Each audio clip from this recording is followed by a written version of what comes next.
Okay, देखो यहाँ पर Vmax मतलब maximum velocity. What is the formula for the maximum velocity of SH? Plus minus omega E. Plus minus omega. Correct, ये है.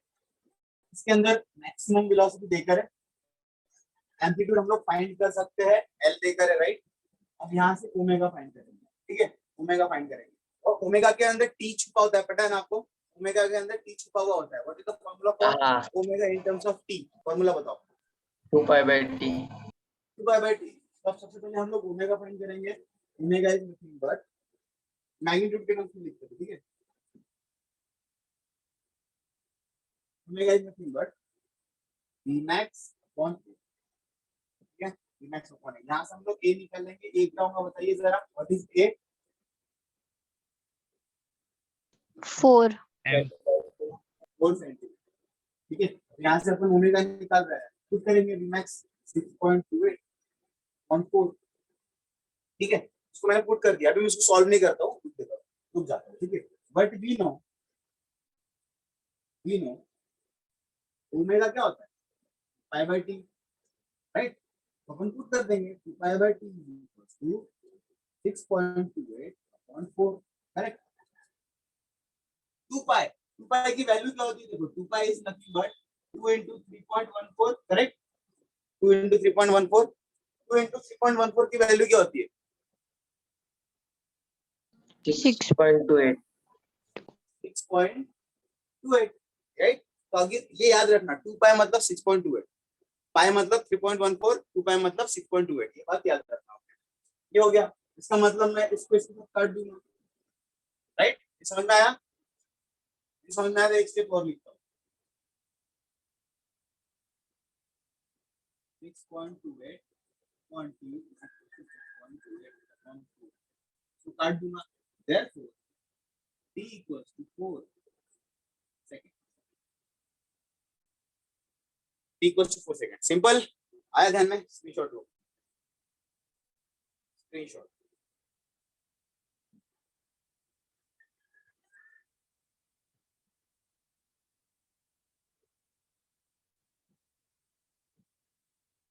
चलो next problem 5.6. 5.6 next problem.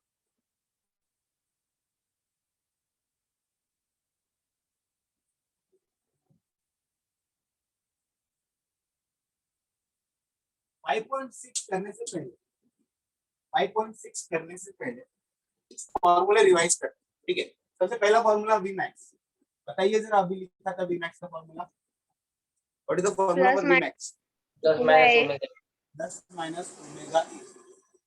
ठीक है, यहाँ से होता है Amax. बताइए Amax का फॉर्मूला, मैक्सिमम एक्सीलरेशन का फॉर्मूला. ± ओमेगा स्क्वायर ए. स्क्वायर ए. ठीक है, समझो. मैं अगर इसको इक्वेशन नंबर 1 बोलता हूँ, मैं अगर इसको इक्वेशन नंबर 2 बोलता हूँ, ठीक है, मुझको यहाँ से ओमेगा फाइंड करना है, तो मेरा इक्वेशन क्या बनेगा बताइए जरा. इक्वेशन 2 डिवाइड बाय इक्वेशन 1 करना पड़ेगा. हाँ सर. हाँ, अगर अगर अगर मुझको यहाँ से ओमेगा फाइंड करना है तो देखो इक्वेशन 2 डिवाइड बाय इक्वेशन 1 करेंगे. x upon Vmax is equals to omega square a upon a. Answer will be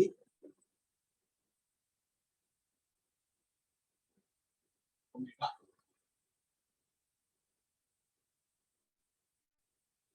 ये एक्सप्रेशन हम लोग याद रखें. What is the ratio of maximum acceleration by maximum velocity? That is omega. समझ में आया? आया ध्यान में? हाँ ये सर. याद है, ये याद है. ठीक है, ये आप लोगों को एमसीक्यू में हेल्प करेगा.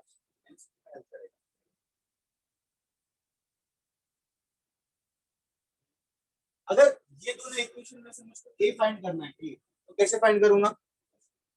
अगर मुझको a फाइंड करना है तो ओमेगा को एलिमिनेट करना पड़ेगा, राइट. कैसे फाइंड करूंगा मैं?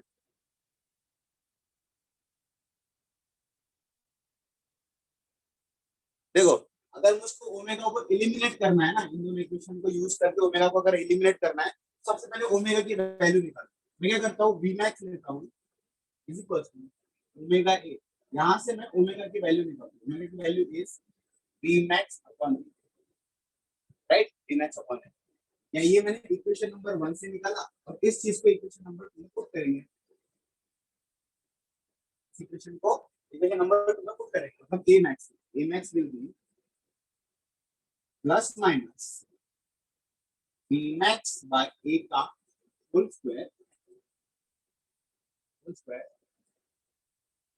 अपॉन इनटू a, ठीक है। इसको सॉल्व करेंगे, answer will be b max का square upon a square into a, ठीक है। ये गेट कैंसिल, यहाँ पे आता है a max, therefore a is equal to b max और x का स्क्वायर। ये दो एक्सप्रेशन, अगर ये इक्वेशन समझ में आया, दो इक्वेशन देकर है हमारे पास, equation number 1, equation number 2, right. इस इक्वेशन में से अगर आपने को ओमेगा फाइंड करना है दोनों को डिवाइड कर दो, इस इक्वेशन में से अगर आपने को ओमेगा फाइंड करना है दोनों को डिवाइड कर दो, अगर इसमें से आपने को a फाइंड करना है तो क्या करने का, दोनों में से किसी भी एक इक्वेशन में से इसको एलिमिनेट करना है। जब इसको ओमेगा को एलिमिनेट करना था ना, मैंने यहाँ से ओमेगा निकाला, वो दूसरे इक्वेशन में पुट कर दो, वो चीज एलिमिनेट हो जाएंगे, जो चीज फाइंड करनी है वो मिल जाएगी, राइट। एक बार ये एक्सप्रेशन तो हमेशा याद रखना है, ये वाला एक्सप्रेशन याद नहीं रखा तो चलेगा, पर ये मेथड दिमाग में रखो, तो एमसीक्यू में हेल्प होगा इस तरह की मूवी के साथ, ठीक है। अच्छा, अब इसका स्क्रीनशॉट ले लो, स्क्रीनशॉट ले लो। अब हम लोग नेक्स्ट कॉन्सेप्ट पे आते हैं, नेक्स्ट क्वेश्चन पे आते हैं। क्या सर वहाँ पे ए का जो फॉर्मूला निकाला है उसमें v square max upon a max है। हाँ करेक्ट करेक्ट, उल्टा लिख दिया, उल्टा लिख दिया, उल्टा लिख दिया, उल्टा लिख दिया, ये स्क्वायर मेरा नीचे आ गया था। सही है, थैंक यू। अब लिख लो गाइस, गाइस यहाँ पे मिस्टेक हो गई क्या, मैंने इसको नीचे लिया, स्क्वायर भी नीचे लिया,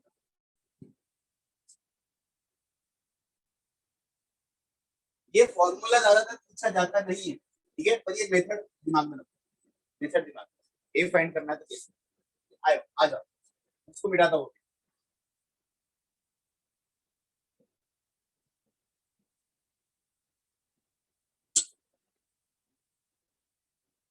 अब हम लोग सॉल्व करेंगे क्वेश्चन नंबर 5.6। इसके अंदर क्या बोला, maximum speed of A particle performing linear SHM is 0.08, v max देखा है 0.0, कितना देख रहा है metre per second. if its maximum acceleration is 0.32 metre per second, v max देखा है 0.32 metre per second square. Calculate calculate क्या कैलकुलेट करना है, कैलकुलेट क्या करना है, period period period and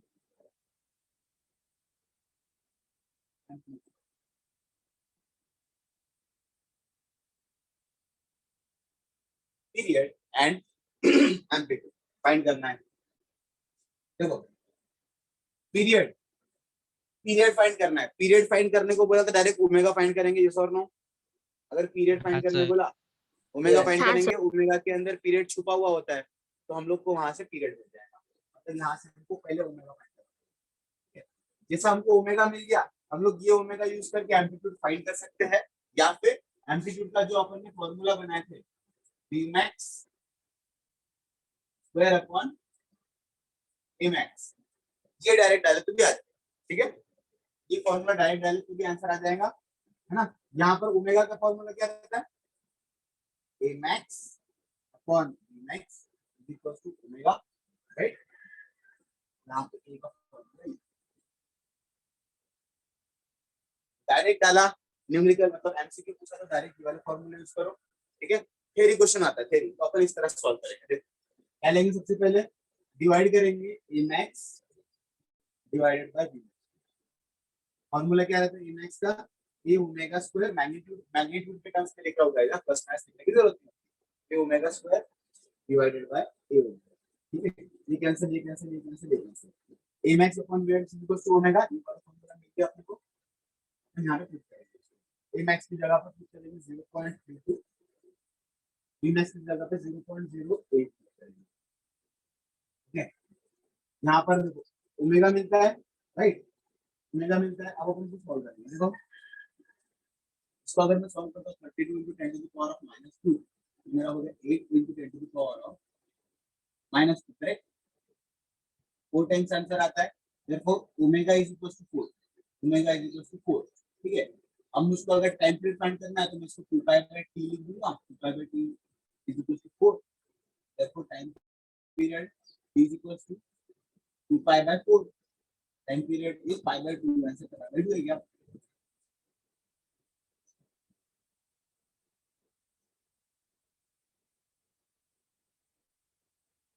pi by 2 answer है। इसको देखो पाई बाय 2 सेकंड्स ऐसे भी लिख सकते हैं, तो इसको और इलैबोरेट करना है तो वैल्यू पुट कर दो, 3.14 divided by 2 seconds, 3.14 divided by 2 का आंसर होता है 1.57, 1.57। ठीक है, ये हमारा टाइम पीरियड है। ओके, अब हमको पता है, अब देखो हमको क्या पता है, ये हमने पुट किया, या फिर ये डायरेक्ट फार्मूला यूज करो, या फिर हमको ओमेगा मिल गया ना, ओमेगा मिल चुका है पहले ही, हम लोग ये वाला एक्सप्रेशन यूज कर सकते हैं। एक तो Vmax का एक्सप्रेशन यूज करो, ये वाला फॉर्मूला यूज करो, इसके अंदर ओमेगा देकर रहता है, Emax देकर रहता है, ए फाइंड कर सकते हैं, या फिर Vmax वाला फॉर्मूला यूज करो, इसके अंदर Vmax देकर है, ओमेगा फाइंड किया है, ए फाइंड कर सकते हैं। हम लोग Vmax वाला एक्सप्रेशन यूज करेंगे, Vmax to a omega, Vmax equals to a omega. Omega की वैल्यू कितनी है 4, Vmax की वैल्यू कितनी है 0.082 करेंगे, 0.082 omega is 4, answer will be a is equals to 8 to 10 to the power of -2 divided by 4, 2 into 10 to the power of -2 answer. ठीक है, और यूनिट है मीटर्स। सही है क्या, देखो जरा बरोबर आएगा। ठीक है, अब 2 into 10 to the power of -2 metre, मतलब इसको ऐसे लिखो क्या, a is equals to centimetre, क्या मैं ऐसा लिख सकता हूँ 10 to the power -2 मतलब सेंटीमीटर होता है क्या? तो स्क्रीनशॉट बनाओ, स्क्रीनशॉट बनाओ। चलो हमारे प्रॉब्लम्स खत्म हो गए क्या, है क्या और 5.7 नहीं, चलो खत्म। 5.7 हमने ऑलरेडी कर लिया है, याद है। इसके बाद फेज वाले प्रॉब्लम है, मैं अपन ने फेज वाले प्रॉब्लम पहले ही कर लिए हैं, राइट। चलो इसको स्क्रीनशॉट बना लिया होगा। अब हम लोग नेक्स्ट कॉन्सेप्ट पे आते हैं। नेक्स्ट कॉन्सेप्ट,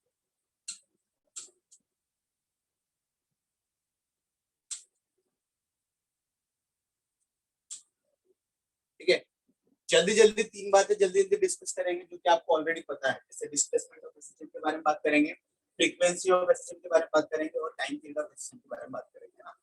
सबसे पहले हम लोग बात करेंगे डिस्प्लेसमेंट के बारे में।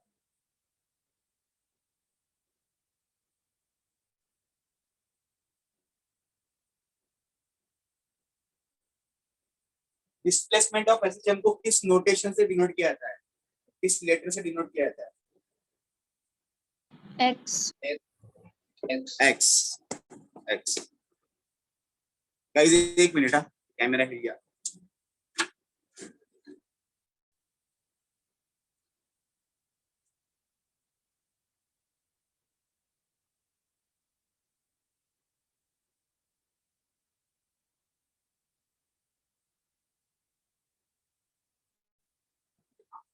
डिस्प्लेसमेंट ऑफ एसएचएम को एक्स से डिनोट किया जाता है। You all know that, we all know that. ठीक है, यू आल्सो नो दैट अगर मैं मैक्सिमम डिस्प्लेसमेंट लिखूं, मैक्सिमम डिस्प्लेसमेंट की वैल्यू क्या आती है बताइए जरा। Plus minus A. Plus minus a, plus minus a. Maximum displacement is nothing but amplitude. ठीक है, ये हमको पता है। अगर आपको किसी ने पूछ लिया prove that x is equal to plus minus a, अगर आपको किसी ने ऐसा पूछ लिया ना, तो पहले ये लिखने का बताने का, प्लस ए का मतलब होता है राइट एक्सट्रीम पोजीशन, या फिर पॉजिटिव एक्सट्रीम पोजीशन, माइनस ए का मतलब होता है लेफ्ट एक्सट्रीम पोजीशन, या फिर नेगेटिव एक्सट्रीम पोजीशन। ठीक है, एट और एक्स मिनिमम क्या होता है बताइए जरा, what is x minimum value? 0. Zero. ये कहां पर होता है, मीन पर। Main position. अगर अपना कोई ऐसा पूछता है तो उसको प्रूव कैसे करेंगे? यहाँ पर हमको कुछ बातें बताते हैं। समझो उसने जर्नी स्टार्ट किया है ये लोकेशन से, ठीक है, t इज इक्वल टू 0। यहाँ पर 5 की वैल्यू क्या होगी? राइट एक्सप्रेशन पर जर्नी उसने राइट स्टार्ट किया तो 5 की वैल्यू 5/2 करेक्ट है, 5/2। यहाँ से जर्नी स्टार्ट किया उसने, यहाँ पर 5 की वैल्यू कितनी रहती है? 3/2। 3/2। 3/2, ठीक है। यहाँ से जर्नी स्टार्ट किया उसने तो 5 की वैल्यू क्या क्या रहती है? करेक्ट, 5 और 0 और पाई, राइट? ये बात समझ में आ रही है? यस, है ना? समझ में आ रहा है क्या? सर्कल ये 0 डिग्री मतलब मीन पोजीशन स्टार्ट हुआ, ये घूम के पाई पे आ गया, इसमें मतलब फिर भी मीन पोजीशन से आ रहा है बस ये लोकेशन पे जा रहा है। ओके, इस तरह से हम लोग देखते हैं, ये बातें पता चल गई। अब हमको ये चीज प्रूफ करना है, कैसे करेंगे? x is equal to a sin of omega t plus 5। अगर हमने x is equal to a sin of omega t plus 5 अगर लिख दिया, अगर हमको फाइंड करना है मैक्सिमम वैल्यू, ठीक है, मैक्सिमम वैल्यू अगर हमको फाइंड करना है तो इसको 5 की वैल्यू 5 की जगह पर π/2 पुट करेंगे हम, ठीक है, π/2 पुट करेंगे और यहाँ पे t की जगह पर 0 पुट करेंगे। Answer will be a into sine of π/2। Correct, correct ना? करेक्ट है। देयरफॉर x की वैल्यू क्या आती है? a आ जाएंगी पॉजिटिव। ये समझ में आया कैसे किया? नहीं बोलो ना, नहीं समझ में आया तो नहीं बोलो ना। हाँ समझा सर। हाँ, तो ऐसा तो बोलो। हाँ, नहीं समझो तो नहीं बोलो ना। लेक्चर कौन सा डायरेक्शन में जा रहा है वो तो पता चलने दो। समझ में आ रहा, नहीं समझ में आ रहा, मैं क्या सिखा रहा हूँ। ठीक है। हाँ चलो, x की वैल्यू अगर हम उसको फाइंड करनी है, ये मेरा हो गया राइट एक्स की पोजीशन। x की वैल्यू अगर मुझको फाइंड करनी है a sin of omega t plus 5, यहाँ पर मैं राइट एक्स की पोजीशन पर क्या पुट करूंगा? 3π/2। करेक्ट, यहाँ पे t की वैल्यू क्या पुट करूंगा? 0। Answer will be a into sine of 3π/2। Sine of 3π/2 की वैल्यू -1 होती है, याद रखो। therefore x की वैल्यू आ जाएगी -a। ये मेरा लेफ्ट है, इसलिए इसका मतलब क्या हो गया? x की मैक्सिमम वैल्यू अगर फाइंड करनी है वो मुझको प्लस ए मिलेगी राइट एक्स पोजीशन पर और माइनस ए मिलेगी लेफ्ट एक्स पोजीशन पर। 1 मार्क का क्वेश्चन आ सकता है कि ये प्रूफ करके बताओ, तो अपन इस तरह से प्रूफ करके बता देंगे। ठीक है, लिखे रहने दो आपके पास अलग अलग शब्द। रुक जाओ, जगह है ना अपने पास। मिनिमम की देखो, मिनिमम भी यही लिख देता हूँ। ठीक है, मिनिमम मतलब क्या है? x is equal to a sine of omega t plus 5। ठीक है, मिनिमम के लिए अपन अगर मीन पोजीशन लेते हैं, मीन पोजीशन पर 5 की वैल्यू रहेगी 0 और पाई दोनों भी रहेगी। ठीक है, यहाँ पर 0 और पाई, यहाँ पे t इक्वल टू 0 लेंगे हम लोग, तो answer will be x is equal to a sine of 0 और x is equal to a sine of pi. दोनों का आंसर क्या आता? x equal to 0 at mean position. इस तरह से आपको अगर आता है 2 मार्क का, तो इस तरह से लिखकर प्रूफ कर देना डिस्प्लेसमेंट। ठीक है, सिंपलेस्ट थिंग। चलो स्क्रीनशॉट ले लो।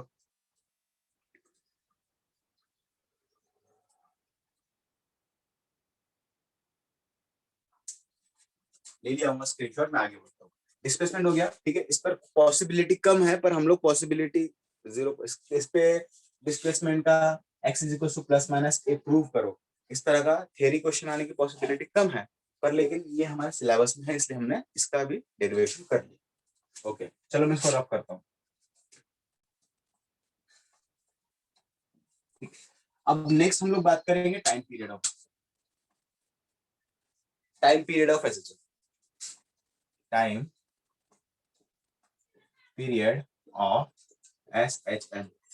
के टाइम पीरियड के बारे में अगर मैं बात करूं, ठीक है, तो एसएचएम का टाइम पीरियड जो होता है ना, तो डायरेक्ट नहीं मिलता, टाइम पीरियड छुपा होता है। कौन से फॉर्मूले के अंदर छुपा होता है? वो किसके फॉर्मूले के अंदर छुपा होता है time period? Omega. Omega. Time period को टी से डिनोट करते हैं। सबसे पहले omega is equal to 2 pi by t लिख देना। यहाँ से हमारा टाइम पीरियड क्या हो गया 2 पाई बाय ओमेगा।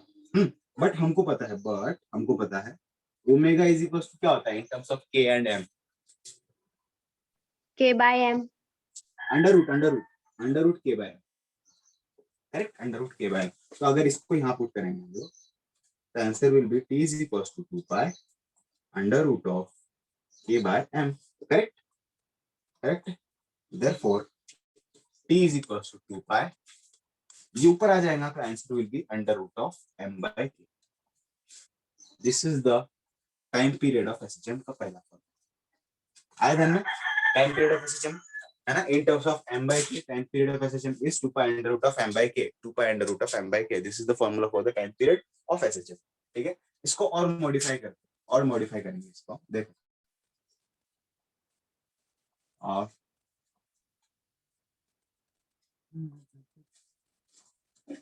हाँ देखो वी नो की का फॉर्मूला पता है क्या आपको इन terms of force and displacement क्या है? F by X. F by x put करेंगे। देखिए ये पहला फॉर्मूला ये याद रखना है। अब इसको दूसरा फॉर्मूला बना रहा हूँ, देखो 2 pi under root of m upon f by x है ना, डिनोमिनेटर का denominator will be numerator, answer will be 2 pi under root of mx upon f। ठीक है, इसको और इलैबोरेट करेंगे। व्हाट फोर्स, मतलब force is equal to mass into क्या होता है, फोर्स का फॉर्मूला क्या होता है, वो force is equal to Acceleration. Mass into force is equal to mass into acceleration, right. अब पुट कर दो 2 pi under root of mx upon ma। ठीक है, ये कैंसिल हो गया, therefore t is equals to 2 pi under root of x by a।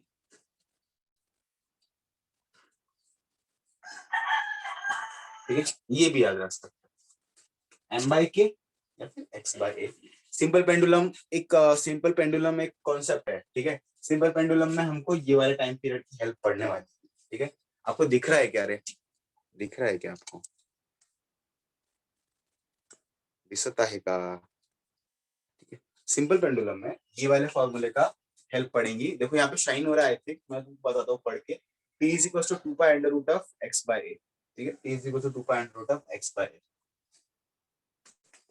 इसको और अच्छे ढंग से चलो स्क्रीनशॉट बना लो, एक मिनट जगह है क्या गाइस? थोड़ा सा मैं इसको यहाँ एडजस्ट करता हूँ इस चीज को, इसको मैं और अच्छे से लिखूं तो देखो t इज इक्वल टू क्या होता है 2 pi divided by under root of a by x। ये a बाय x होता है ना, a बाय x को हम लोग पढ़ेंगे, a बाय x को हम लोग रीड करेंगे एक्सेलरेशन पर यूनिट डिस्प्लेसमेंट। ठीक है, a बाय x को हम लोग क्या पढ़ेंगे, एक्सेलरेशन पर यूनिट डिस्प्लेसमेंट। ऐसा पढ़ा जाता है। आपको दिख रहा है क्या यार? मुझको ऐसा अलग अलग स्क्रीनशॉट क्या था? Screenshot done. हाँ सर। डन। चल सिंपल है।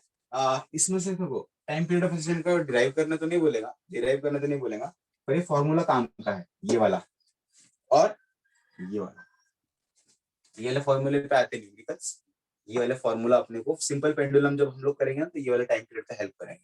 डेरिवेशन में ये तुरंत आ जाएगा, तो फिर अपने को याद आएगा, अरे हाँ ये तो हमने ऑलरेडी डिराइव कर चुके हैं। ठीक है, डेरिवेशन में हेल्प करेगा। ओके लेट्स इरेज करेंगे इसको। अब देखो टाइम पीरियड, ये हमारी कौन सी फ्रीक्वेंसी थी? Angular frequency. ठीक है, फ्रीक्वेंसी। सिर्फ अगर किसी ने आपको फ्रीक्वेंसी बोला तो क्या आपको फ्रीक्वेंसी का फॉर्मूला पता है कि in terms of time period? Frequency का formula in terms of time period याद है? याद करो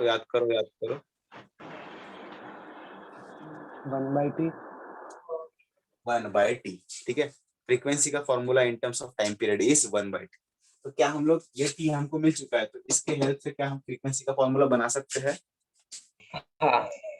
हाँ बना लेंगे। तो अभी नेक्स्ट हमारा टॉपिक है फ्रीक्वेंसी। ठीक है, मैं इसको इरेज करता हूँ। टाइम पीरियड के बाद है हमारा frequency of SHM. Frequency of simple harmonic motion. Frequency को एफ से डिनोट किया जाएगा, हम इसको इरेज करेंगे। Frequency is nothing but 1 upon time period, और यहां से हमको टाइम पीरियड ऑलरेडी पता है, time period is nothing but 1 upon 2 pi into under root of m by k। तो फ्रीक्वेंसी क्या हो गया, frequency is equal to 1 upon 2 pi, इसको ऊपर ले लेंगे तो answer will be k by m। ये फॉर्मूला याद करने की जरूरत नहीं है, टाइम पीरियड याद हो गया तो ये फ्रीक्वेंसी बना सकते हैं। टाइम पीरियड याद हो गया तो फ्रीक्वेंसी बना सकते हैं। इसे अपन एमसीक्यू के लिए कर रहे हैं, एमसीक्यू के अंदर ऐसा लिख के आ गया तो आपको बनाते आना चाहिए। सिंपल है। फ्रीक्वेंसी भी स्क्रीनशॉट मारो, फ्रीक्वेंसी का स्क्रीनशॉट मारो, फ्रीक्वेंसी का स्क्रीनशॉट मारो।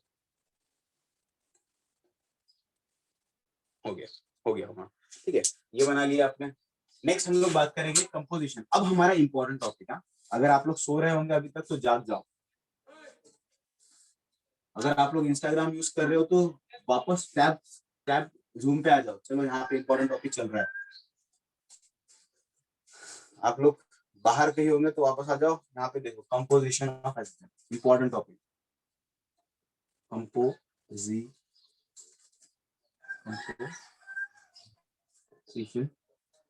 Of SHM।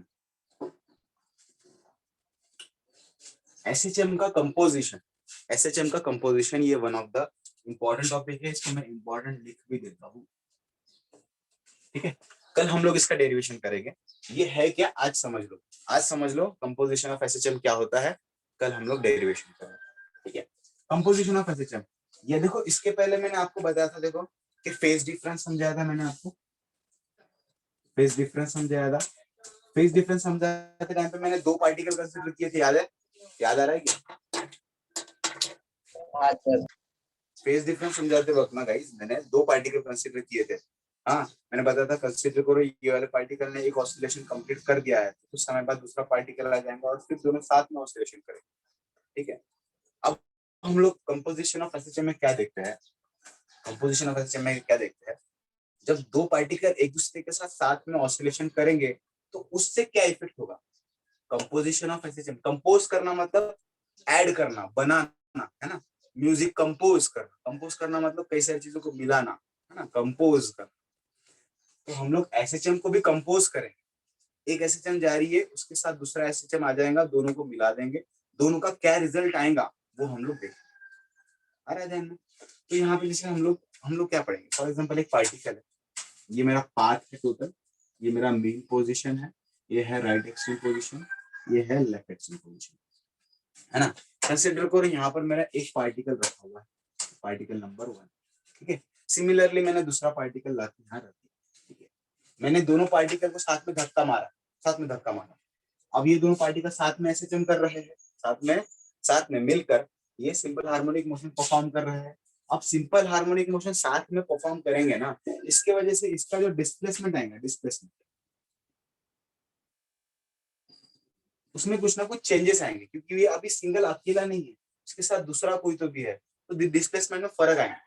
कंसीडर करो, समझो इसका पहले वाले का डिस्प्लेसमेंट x1 है, दूसरे वाले का डिस्प्लेसमेंट x2 है, तो ठीक है, तो ये दोनों भी मिलकर हमको डिस्प्लेसमेंट देंगे x1 प्लस x2, हमको रिजल्ट क्या देंगे, वो एडिशन देंगे दोनों का। ये बात समझ में आ रही है आपको? नहीं बोलो, हाँ, नहीं बोलो, नहीं वाले नहीं बोलो प्लीज, ये इंपॉर्टेंट टॉपिक है यार, ये मिस नहीं होना चाहिए। मैं समझा सर। कौन है तुम, कौन हो आप, अपना नाम तो बताओ। सृजन। सृजन, सर और सृजन। एक बार बताओ। हाँ, वही तो मैं बोल रहा हूँ ना यार, इंपॉर्टेंट टॉपिक है ना। हाँ बोलने वाले निकल जाते हाँ बोलकर। कंपोजिशन का मतलब पहले समझो।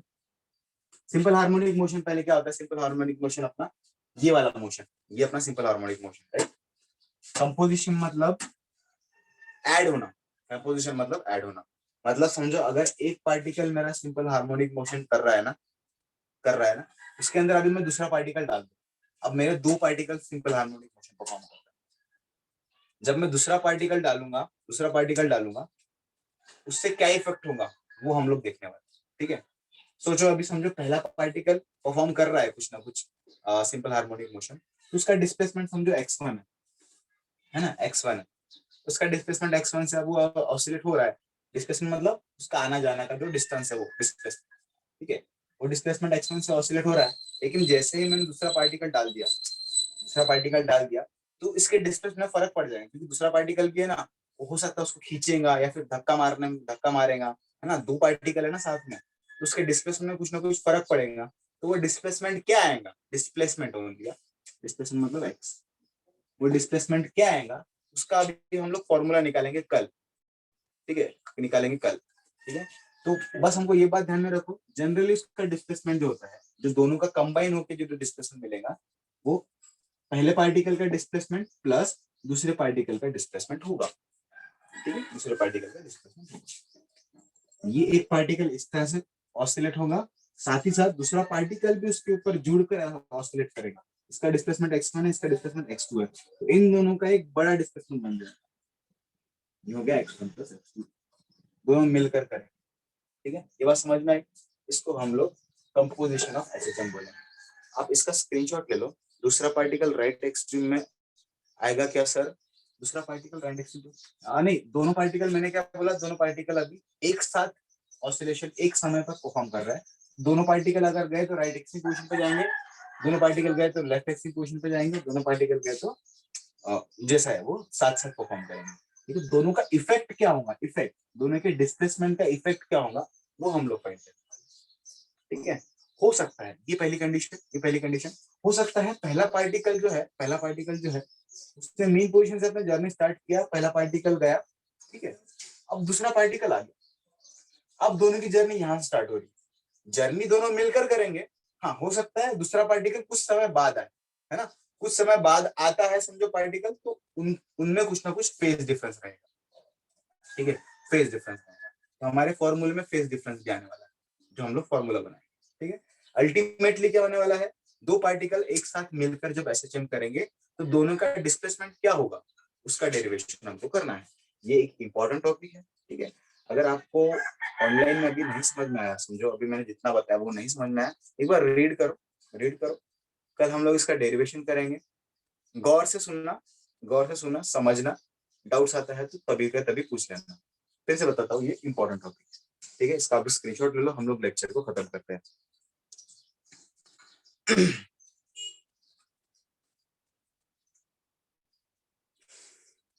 Bye guys.